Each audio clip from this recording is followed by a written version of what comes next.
that we've been talking about a lot the last couple of weeks is that every single, I suppose, move or technique that you learn, guys, is fundamental in its essence.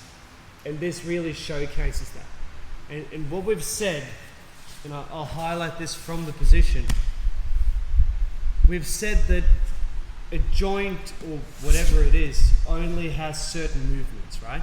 So your shoulder can really only move this way, or it can move that way, or it can kind of reach around, yeah? So whatever move that we teach or technique that will teach you how to break that shoulder is fundamental in its essence, yeah? What makes it difficult or harder is when you start chaining things together. You know, go from standing to a guard pass to catching the arm and then finishing the shoulder. Yeah, that's what makes it advanced. But here now, have a look at this. We just said that the shoulder can only move in certain ways. I have his shoulder joint. Can I control the shoulder by getting to the elbow? Yes. But if I already have the shoulder, why would I move away from that? When it follows logic, it doesn't make sense, right? Does that make sense to everyone?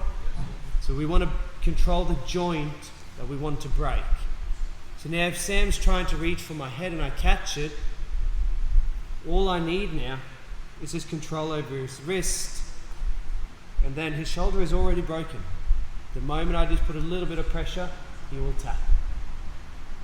And then should you for some reason not be able to get all the way under the shoulder, then we go as close to the shoulder as we can. We fully control the wrist across the joint itself, and then we punch through. Yeah? And if we get to the elbow, we need to follow to get more weight on the rib cage and the shoulder blade, and then we punch through. Does that make sense to everyone? And if it doesn't work, wrist lock the world. Yeah? Does that make sense to everyone? Alright, let's go.